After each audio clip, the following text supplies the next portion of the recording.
How has it been like writing music in this year? What has it been like? Have you been doing it via Zoom, social distanced? Socially distanced. I tried one Zoom session and I was like, I never want to do this ever again. And I knew I didn't want to make an album on Zoom. It just felt so disconnected to me. And you know how much connection means to me. So luckily, the people that I've been working on my album with had set up a little configuration so that we could all work together. So the producers were in their room and they had a sliding glass door to outside, and they would just string the mic outside and I would be outside. And then another songwriter would be on a different couch away from me. So we were all together. We were in the same vicinity, just like separated. That is creativity right there.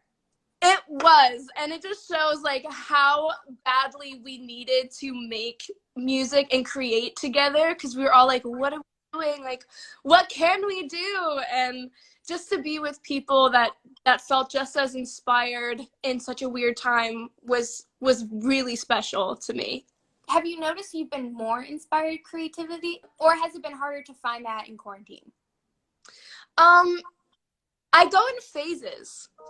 I think there's always something to be inspired by, but sometimes you sort of get weighed down by all of the like what ifs and what's happenings and, you know, that kind of stuff. And then when you take a moment to just be a little bit present with yourself, then you're like, oh, I could totally write about this. Oh, I could totally write about that.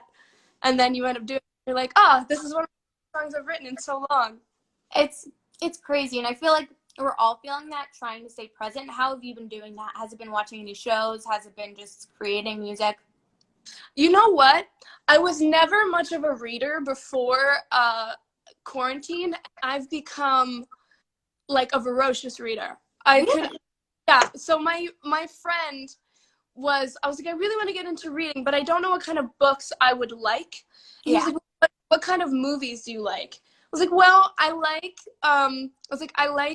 rom-com. I like thrillers. Yeah. Okay, I've got some good books that you might like, and I've been reading a couple of them, like from page to page. And normally for me, reading is like, I have like, my attention span is so short that I'll read a page and I'll be thinking about something else, and then I'll have to read the page like 8 times. But lately I've been like very into it. So that's been sort of my grounding situation during all of this. That's so interesting. Would you ever write a book or write a thriller? Because I know when you came on my podcast, we talked about how you can only write things in increments. But do you think that's changed over quarantine? I don't know. I feel like as a writer, I've been way more experimental lately. You know, I really want to, you know, like you know, you're constantly wanting to expand and see what you can do. And I feel like I've been in that sort of headspace lately. It's like, I love writing songs. It's my favorite thing in the whole wide world. But like, what could I write? You mentioned third album. Is this Inner Monologue Part 3? Or is this something separate? This is my first album, because I've only ever put out EPs. So I was gonna do a part 3, and then I was like, I'm in a new, you know, like, you know, I'm in love now. It's very exciting. And I feel like when I did Inner Monologue, I was really heartbroken. I was having a lot of self-reflective moments. I was bitter toward love. I was pessimistic. And after sort of being in a very healthy, stable relationship, I have dated some frogs, let me tell you. So because I'm in this sort of new headspace, I was like, I don't think that the songs that I'm writing now are in the same sort of world as part 1 and 2 of Inner Monologue. So it's gonna be a whole new thing, a whole new slate, and my first album. So I am so excited. Is there a timeline you can give us?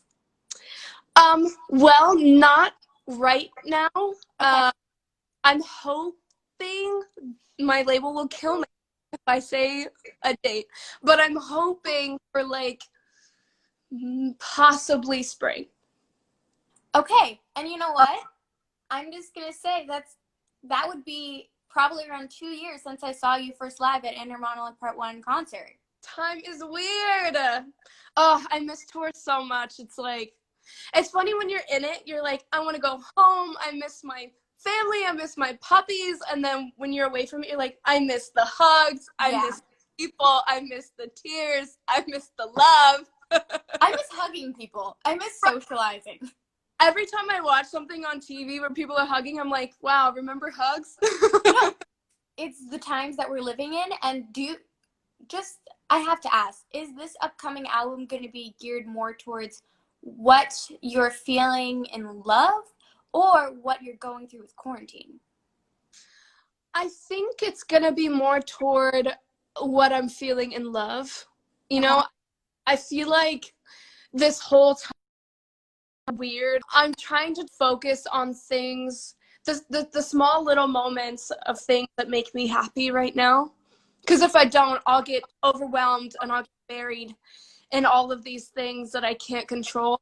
So I'm trying to just live in the present moment of my little happy space and just sort of take it from there. You got to look for the positive. I feel like that's the main thing that I've learned. You have to learn to be present, especially now. You have to. So, my friend once told me, he's like, like when you think of like happiness as a whole, it's like nobody is happy all the time. And if you are, congratulations. I'm so proud of you. Incredible. If you focus on the little moments throughout the day that make you happy, then it feels more like a win than trying to always be happy. So like taking a bath, taking a drive, eating your favorite food, reading, writing something, little tiny things that make you happy that sort of accumulate into a bigger happiness. I think it's so true because it's all about mindset at the end of the day. Absolutely. I have so many questions just about what it's like writing music during this time and with Lie Like This. I know you said it was like a socially distant session. What was it like doing the music video and, getting it produced and, recording vocals over it? Like, that's a whole process. Yeah. That people don't realize. It is a whole process, yeah. So when we wrote Lie Like This, actually how it all started was I was in bed with my boyfriend, and I like to sort of like sit in front of him so he can cuddle me, like because I'm so needy. And I went to go sort of like Spider-Man kiss him, and he was like, "You're pretty upside down." And I turned around and he said, "You're pretty right side up too." And I was like, I'm putting that in a song. So I went to the studio, full socially distant, and I was like, I want to start a song with this. And then it just evolved into Lie Like This. And when we went to go record the vocals, so we had that whole configuration, and then when I went to record, they had a different room and then a vocal booth completely isolated from that room.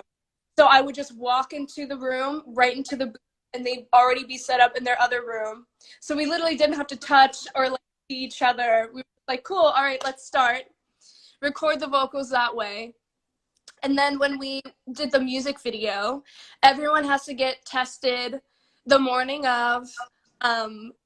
We actually had such a weird, there was kind of like a little bit of drama because one of our people, my hair person, who's like my favorite person in the world, he tested positive that day for like the antibodies.